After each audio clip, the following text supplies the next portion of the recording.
مرګ لږ څه انتظار خو وکړه، لا مو تابیا درته نیولې نه ده، لا مو د دې جهان په سپینه غېږ کې د ژوندون کډه اړولې نه ده. موږ بې نصیبو د حیات له اوبو یوه پیاله هم لا څښلې نه ده. د ژوند لار زموږ د نن ورځې د خپرونې موضوع بیا هم د ګناهونو نښې او د هغې علاج. په مزلو سر یو خپله لاره وهو، څو مو دا تور افق سپین کړی نه وي، دا کری شپه به تر سهاره وهو. بسم الله الرحمن الرحيم. الحمد لله رب العالمين حمد الشاكرين، الصلاة والسلام على سيد الأنبياء والمرسلين سيدنا ونبينا وشفيعنا ومولانا محمد وعلى آله وأصحابه الطيبين الطاهرين. قدرمنو اوریدونکو د ژوند د لارې د خپرونې مینوالو، السلام علیکم ورحمة الله وبرکاته. ستاسو روغتیا او خوشحالي د پاک رب نه غواړم، په دې هیله چې د صحت او عافیت جامې پر تن ولرئ او خوشحالي مو په برخه وي. دا دی زه محمد یاسین فهیم د ژوند د لارې د خپرونې په وړاندې کولو کې ستاسو په خدمت کې یم. زموږ د نن ورځې د خپرونې موضوع بیا هم د ګناهونو نښې او د هغوی علاج. د ابن ماجه حدیث دی. راوی د حدیث امیر المؤمنین سیدنا حضرت عمر فاروق رضی الله تعالی عنه دی. هغه فرمای چې د مهاجرو په یو ټولي کې موږ 10 کسان د محمد رسول الله صلی الله علیه وسلم سره وو. نو نبی کریم صلی الله علیه وسلم موږ ته متوجه شو او وی فرمایل ای د مهاجرو ټوليه، 5 داسې ګناوې دي چې زه ترې په الله جل علا شانه سره پناه غواړم چې تاسو پکې اخته نشئ. اوس هغه 5 ګناوې نبی کریم صلی الله علیه وسلم صحابه و کرامو رضی الله تعالی عنهم ته ورپېژني، تر څو صحابه کرام رضی الله تعالی عنهم د دې ګناهونو نه ځان بچ وساتي. لومړی نبی کریم صلی الله علیه وسلم فرمای کله چې په یو قوم کې بې حیایي ډیره شي، نو الله رب العزت به دغه قوم په داسې ناروغیو او په داسې طاعون کې اخته کړي چې دا ناروغي به له دوی نه په وړاندې قومونو کې نه وي راغلې. یعنی دا ناروغي به نه د دوی پلرونو لیدلی وي او نه به د دوی نیکونو لیدلی وي او نه به د دوی د نیکونو نیکونو لیدلی وي. او دا تجربه هم ثابته کړې ده. په کومه قوم کې چې بې حیایي راغلې ده، الله رب العزت هغه قوم په مختلفو عذابونو باندې تباه کړی دی. حتی په کومې کورنۍ کې چې یو کس بې حیا وي، که هغه خور وي یا که ورور وي، هغه کورنۍ هم الله رب العزت په داسې مصیبتونو او مرضونو باندې اخته کړي چې دوی به یې ساری نه وي لیدلی. هر هغه ورور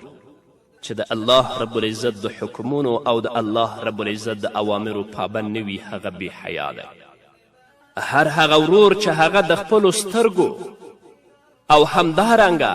د خپلو اعضاو مهار په لاس کې نه ساتي، هغه بې حیا دی. همدارنګه هر هغه خور چې د الله رب العزت د حکمونو پابنده نه وي، د الله د اوامرو پابنده نه وي، د محمد رسول الله صلی الله علیه وسلم د ویناو پابنده نه وي، هغه بې حیا ده. هر هغه خور چې ځان په اسلامي جامه باندې نه سنبالوي، بې حجابه ګرځي، هغه بې حیا ده. او دا بې حیایي نن ورځ زموږ په ټولنه کې خپل اوج ته رسېدلې. الله رب العزت دې زموږ په حال باندې رحم وکړي. الله دې موږ ته توفیق راکړي چې ځان د بې حیایي نه وژغورو، تر څو د الله رب العزت د عذاب نه بچ شو. همدارنګه نبی کریم صلی الله علیه وسلم فرمای دویمه ګناه، کوم قوم چې په ناپ او په طول کې کمای کوي، یعنی په وزن کې کمای کوي، نو الله رب العزت به په دوی باندې قحط سالی راولي. الله رب العزت به دوی د رزق په مشقتونو کې راګیر کړي او الله رب العزت به د ظالم پادشاه په عذاب کې دوی مبتلا کړي. ځینې هغه سوداګر چې د الله رب العزت نه نه ویریږي بلکې د هغوی اصلي هدف او اصلي مقصد دنیا ده، دنیا لاسته راوړل دي، د آخرت په سوچ او په فکر کې نه دي. هغوی په وزن کې کمای کوي، 50 کیلو 49 کیلو کړي، 25 کیلو 40 کیلو کړي، یا یې 22.5 کیلو کړي او هغه د 50 کیلو او د 25 کیلو په نامه په بازار کې خرڅوي. ته سوداګر او ته تجار به د الله رب العزت په حضور کې د آخرت په ورځ نه درېږې، الله به ستانه پوښتنه نه کوي. نو دغه سوداګر دی چې په خپل تجارت کې خیانت کوي، په خپل سوداګري کې خیانت کوي، الله رب العزت په عام قوم باندې قحط سالی راولي. الله رب العزت عام قوم د رزق په مشقتونو کې ګیروي او الله رب العزت په عامو باندې ظالم بادشاه مسلط کوي. که چا کړي وي دا زما خبرې چې همدا اوس اورید الله نه دې وویریږي، توبه دې وباسي. هغه ورځ چې د الله رب العزت په حضور کې دریږي او الله رب العزت ترې زره زره پوښتنه کوي، د هغې ورځ نه دې وویریږي او توبه دې وباسي. دریم، نبی کریم صلی الله علیه وسلم فرمای کوم قوم چې زکات ورنه کړي نو الله رب العزت به په دوی باندې له آسمانه څخه بارانونه بند کړي. او د حدیث په ادامه کې نبی کریم صلی الله علیه وسلم فرمایی که چیرې دلته زناور او څاروي نه وای نو الله رب العزت به هیڅ کله په دوی باندې باران نه وای کړی. هغه باران هم چې کیږي هغه به د څارویو او د زناورو لپاره وي. زکات دا د الله رب العزت حق دی په تا باندې،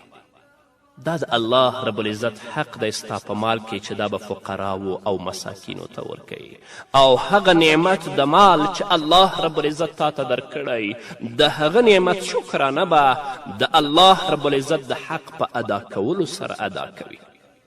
کنی الله رب العزت به د آسمان نه په تا باندې بارانونه بند کړي او کم باران چې کیږي هغه به هم د څارویو او د زناورو لپاره وي، ستا لپاره نه. همدارنګه نبی کریم صلی الله علیه وسلم فرمایی څلورم، د کوم قوم چې علما د الله رب العزت په احکامو باندې عمل پرېږدي نو الله رب العزت به دوی په خپلو کې په شخړو باندې اخته کړي او په شخړو باندې به واچوي. نن دغه بدبختي موږ په خپله ټولنه کې وینو. ښه به پوهیږي چې دا د الله رب العزت حکم دی، ښه به پوهیږي چې دا د محمد رسول الله ارشاد او وینا ده، خو دا به د خپلو شخصي ګټو او د موقف لپاره ظالم په بدعت باندې روان وي. عمل به د الله رب العزت د وینا خلاف وي، عمل به د محمد رسول الله صلی الله علیه وسلم د ارشاداتو خلاف وي. او دنیوي پیسو او مادیاتو لپاره به هر ظالم ته د جواز فتوا ورکوي اگر که هغه کار حرام هم وي. نو ځکه محمد رسول الله صلی الله علیه وسلم فرمایي د کوم قوم چې علما د الله رب العزت په احکامو باندې عمل پرېږدي نو الله رب العزت به دوی په خپلو کې په شخړو باندې واچوي. پنځم، کم قوم چې واده خلافي وکړي نو الله رب العزت به پرې له پردیو څخه یو دښمن مسلط کړي، هغوی به د دوی هر څه چور کړي او له ځان سره به ویسي. دا د محمد رسول الله صلی الله علیه وسلم وینا وه هغو مهاجرو صحابو کرامو ته تر څو د دې ګناهونو نه ځان بچ کړي. نو سلسلتا د محمد رسول الله صلی الله علیه وسلم دا وینا موږ ته هم را ورسېدله. راځئ چې د الله رب العزت نه وویریږو، د خپلو د ګناهونو علاج په تقوا او په توبې سره وکړو، لکه څنګه چې عذابونه الله رب العزت په مخکینیو مفسدو قومو باندې راوستي، الله د هغو عذابونو نه موږ بچ کړي. عبیده بن مسعود د خپل پلار نه او د هغه پلار د محمد رسول الله صلی الله علیه وسلم نه روایت کوي. هغه فرمایي چې نبی کریم صلی الله علیه وسلم وفرمیل له تاسو څخه په وړاندې امتونو کې به کله چې کوم کس ګناه وکړه نو منع کوونکي به هغه وویرولو چې دا ګناه مه کوه، د الله څخه وویرېږه، خو په سبا به یې ورسره په داسې حال کې ناسته او ولاړه کوله او له هغه سره به خوراک او څښاک کوه لکه تېره ورځې چې بیخي په ګناه لیدلی نه وي. کله به چې څوک په ګناه ولیدل نو دې علماو به ورته ویلې چې ګناه مه کوئ، د الله نه وویرېږئ. خو دلته به دا ګناه نه منع کوو او سبا به ورسره ناست و خوراک او څښاک به یې کوو. کله چې الله رب العزت د هغو دا کړنې ولیدې نو د هغوی د ځینو زړونه یې له ځینو سره ګډ وډ کړل او الله رب العزت د هغه وخت د انبیاو په ژبه باندې په هغو باندې لعنت ووایه، لکه چې الله فرمایي ذلک بما عصوا وکانو یعتدون، دا په دې خاطر چې دوی د الله رب العزت نافرمانی کړې وه او له حد څخه یې تیری کړی و. هغه څوک چې خلک د الله رب العزت دین ته رابلي،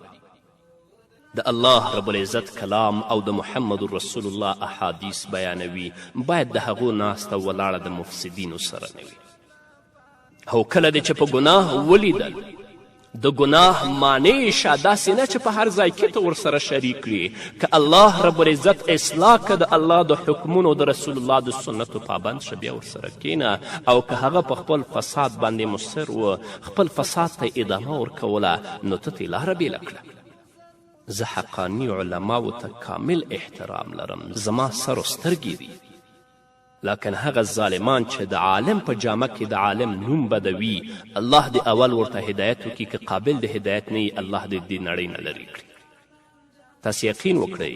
ځینې په نامه علما باندې زه پیژنم او وینمئ چې د هغو ناسته او ولاړه داسې مفسدینو سره ده چې هغوی د انسانیت او د اسلامیت د دښمنانو ټانکرې او کانټینرونه چلوي چې مسلمانان پې ووژني او دا ورته امامت کوي، هغه سره ناسته. هلته مسلمانان، د مسلمانانو بچیان، د مسلمانانو خویندې او میندې په وینو کې رغړي، په وینو کې سره دي د دې ظالمانو د لاسه، او ته عالم ورسره په نامه عالم ناسته او ولاړه لري. د الله نه نه ویرېږي چې الله رب العزت به د آخرت په ورځ تا سره څه حساب کوي. نو باید هر عالم او هر مسلمان امر بالمعروف او نهی عن المنکر وکړي. که امر بالمعروف او نهی عن المنکر پرېښوده، بیا د خپل د تباهي انتظار باسي. محمد رسول الله صلی الله علیه وسلم فرمایي قسم په هغه ذات د چا په لاس کې چې د محمد صلی الله علیه وسلم روح دی، تاسو به خامخا په نیکۍ حکم کوئ او له بدي څخه به منع کوئ او د جاهلانو او ناپوهانو لاسونه ونیسئ او هغوی د حق خبرې منلو ته مجبور کړئ. که نه نو الله رب العزت به ستاسو زړونه هم ګډوډ کړي او پر تاسو به لعنت وي، لکه څنګه چې له تاسو څخه په وړاندې امتونو باندې شوی. د حدیث په ابو داود کې، ترمذي کې، ابن ماجه کې او د امام احمد رحمه الله په مسند کې موجود دی. همدارنګه بل حدیث امام احمد په خپل مسند کې ابو داود او ابن ماجه د جریر په روایت سره نقل کړی. هغه فرمایي چې نبی کریم صلی الله علیه وسلم وفرمیل کله چې په یو قوم کې ګناه او سرغړونه عامه شي او هغه قوم سره له وسې ګناهګار له ګناه څخه منې نه کړي، نو الله رب العزت به په هغو باندې عمومي عذاب نازل کړي. همدارنګه په یو بل حدیث کې نبی کریم صلی الله علیه وسلم فرمایي الله رب العزت یو کلي ته 2 ملائکه ولیږلي تر څو هغه کلي والا هلاک کړي. خو هلته یو داسې کس هم و چې په جومات کې په لمانځه ولاړ و. ملائکو الله ته وفرمیل ان فیها عبدا فلانا یصلي، په دې کلي کې خو فلانکی کس لمونځ کوي، یعنې له ده سره څه وکړو؟ الله رب العزت ځواب ورکه دا هم له هغو سره په بل مخ واړوئ، ځکه زما په نافرمانی باندې د ده په تندي کې غونجه هم رانغله، یعنې هغو کسانو چې زما د حکمونو نه سرغړونه کوله دا پې خفه هم نشه. الله رب العزت دې زموږ په حال باندې رحم وکړي. الله دې موږ د ګناهونو نه وساتي. الله رب العزت دې موږ د خپلو د حکمونو پابند وګرځوي. په همدې هیله درنو اوریدونکو نور به م واورو، خو د یوې دمې نه وروسته. ستړی سفر او دا اغزنه لاره د یوه ورک ارمان لپاره وهو، د کیناستلو اراده نه لرو، دا رباطونه په څو واره وهو. موږ له زخمو سره خبرې کوو، خپل پرهارونه رغو په خپله موږ په زولیو کې تڼاکې ورو ځان رسو تر آخري منزله چې له اجله سره لوبې کوو تاریخ موزیکي خود له هره پله هسې د خېټې مینان خو نه یو ورکوو وینه د خپل زړه له تله. درنو اوریدونکو بیا هم زموږ سلامونه ومنئ. هغو قومونو چې د الله رب العزت حرام حلال ګڼلی دي ژوند یې په منکراتو په فساد او په ګناهونو کې تیر کړی الله رب العزت هغه قومونه په مختلفو عذابونو باندې هلاک کړي دي. تاسو یو وار قرآن ته رجوع وکړئ د محمد رسول الله صلی الله علیه وسلم احادیثو ته رجوع وکړئ چې حقیقت درته څرګند شي. حضرت انس بن مالک رضی الله تعالی عنه فرمای چې زه او زما یو ملګری د ام المؤمنین حضرت عایشې رضی الله تعالی عنها خواته راغلو او ورته مو وویل ای د مؤمنانو مورې موږ ته د زلزلو په اړه یو څه معلومات راکړه. ام المؤمنین حضرت عایشې صدیقه رضی الله تعالی عنها ورته فرمایي کله چې زنا روا وبلل شي شراب څکل او د سندرو آلات و اسباب عام شي نو الله رب العزت دا په اسمان کې غیرت ورشي او ځمکې ته امر وکړي چې په دوی باندې زلزلې راوړي که چیرې دغه خلکو توبه وکړه او ګناه یې پرېښوده نو سمه ده او که نه دوی ټول به الله رب العزت د زلزلو په واسطه باندې تباه کړي. ډېری خبرې زه تاسو ته د دې د راډیو د لارې نشم کولی څه حال دی نن ورځ په دې ټولنه کې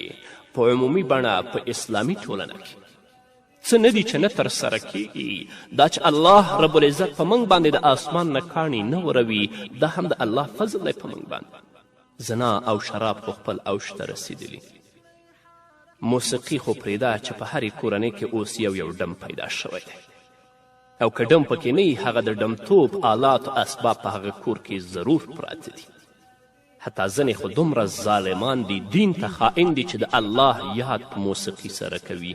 محمد رسول الله صلی الله علیه وسلم فرمایي چې زه د الله رب العزت له طرفه رالیږل شوی یم تر څو د موسیقي آلات و اسباب میده میده کړم ماتې کړم او دوی راځي الله او محمد موسیقي سره یادوي د الله نه نه ویریږي دا بې شرم.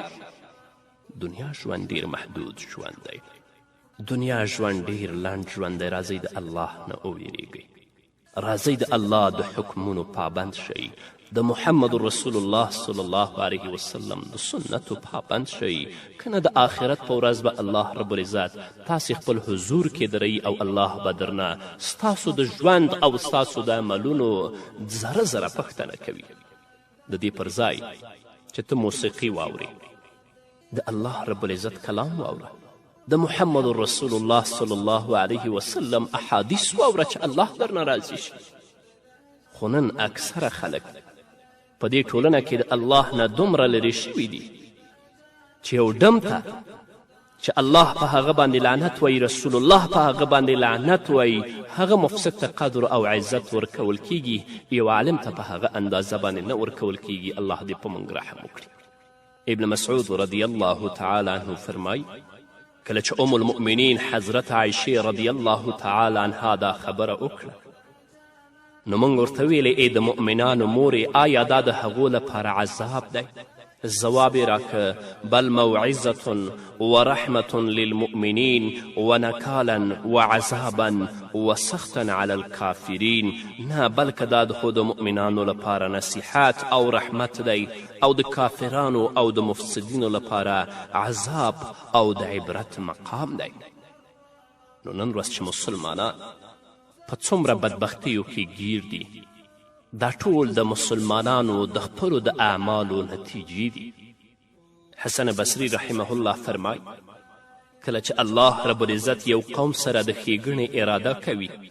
نو د هغو د معاملاتو واګي د نیکو اخلاقو په لاس کې ورکوي او کله چې یو قوم سره د بدی اراده ولري نو د هغو د چارو واګي د بدو خلکو په لاس کې ورکوي او د دوی خزانې بخیلو مشرانو ته سپاري. دغه حال دی که نه دی؟ همدارنګه حضرت موسی علیه السلام خپل رب ته وړاندیز کوي چې ای زما پروردګاره زه څنګه پوه شم چې ته خفه یې او څنګه پوه شم چې ته راضي یې ستا د رضا او ستا د ناخوښي علامې کومې دي الله رب العزت حضرت موسی علیه السلام ته ځواب ورکوي کله چې زه په تاسو باندې نیک خلک مشران وټاکم نو دا زما د رضامندي نښه ده او کله چې زه تاسو باندې بدان او مفسد خلک مشران وټاکم نو دا زما د نارضایت نښه ده همدارنګه فضیل بن عیاض رحمه الله فرمایي ابن کثیر قول را نقل کړی دی چې الله رب العزت خپل یو نبی ته وفرمایل کله چې یو داسې کس زما نافرمانی کې اخته شي چې ما پیژني نو زه په هغو باندې داسې پادشاه مسلط کوم کوم چې ما نه پیژني بیا به هغه په دوی باندې ظلم کوي نن ورځ چې مفسد حکمرانان الله رب العزت په موږ باندې مسلط کړي دي نه خپله د الله رب العزت د حکمونو پابند دي نه هغه کسان چې د دوی په شاوخوا کې دي نه د الله رب العزت حکمونه تطبیقوي نه د الله رب العزت حکمونو ته اعتنا کوي دا ټول زموږ د خپلو د اعمالو نتیجې دي حضرت عبدالله ابن عمر رضی الله تعالی عنهما فرمای چې نبی کریم صلی الله علیه وسلم وفرمایل قیامت به تر هغه وخته پورې قائم نشي تر څو چې الله رب العزت دروغجن امیران فاجر وزیران خیانت کوونکي معاونین او فاسقه قاریان پیدا نکړي د دوی ښکاره علامه به د رهبانیت علامه وي خو زړونه به د مردار څخه ډیر بد بوی لرونکي وي ضرورت نشته چې هر یوې تاسو ته در وپیژنم او درته تشریح کړم زما د خبرو په اوریدلو سره تاسو مقصد ته رسیږئ او پوهیږئ په کمال احترام سره چې زه حقانی قاریانو ته لرم چې قرآن یاد کړی او په قرآن باندې عمل کوي خو فاسقه قاریانو ته د الله هدایت وکړي قرآن به یاد کړی خو په مخ باندې به ګیره نه وي د محمد رسول الله د سنتو پابند به نه وي قرآن به یاد کړی وي خو په غاړه کې به نیکټایي پرته وي قرآن به یاد کړی وي خو داسې جامه یې اغوستې ده چې هغه د مسلمان سره د سره نه ښایي او په هر ځای کې به دوی د قرآن غږ پورته کوي حتی د سودي بانکونو افتتاح هم چې کیږي دوی به افتتاح په قرآن باندې کوي محمد رسول الله صلی الله علیه وسلم د حدیث په ادامه کې فرمایي د دوی خواهشات به بیلابیل وي الله رب العزت به د دوی لپاره انتهایی فتنې پیدا کړي او خلک به په دې کې پرله پسې هلاکیږي قسم په هغه ذات چې د چا په لاس کې زما روح دی اسلام به ورو ختم شي تر دې چې داسې یو کس به هم پیدا نشي چې الله الله ووایي الله رب العزت دې زموږ په حال باندې رحم وکړي الله رب العزت دې موږ د خپلو حکمونو پابند وګرځوي الله رب العزت دې موږ د محمد رسول الله د سنتو پابند وګرځوي تر څو چې رب زموږ نه راضي شي په همدې هیله درنو اوریدونکو دغه به زموږ د نن ورځې خپرونه چې ستاسو درنو حضور ته وړاندې شوه تر بلې خپرونې پورې چې زه بیا هم ستاسو درنو حضور ته راځم تاسو ټول په لوی او بښونکي الله سپارم پاتې ژوند مو نیکمرغه ښاد بریالي او کامیابه اوسئ چې مو خوړلی دی د مینې په تور لا هغه غشی په سینو کې لرو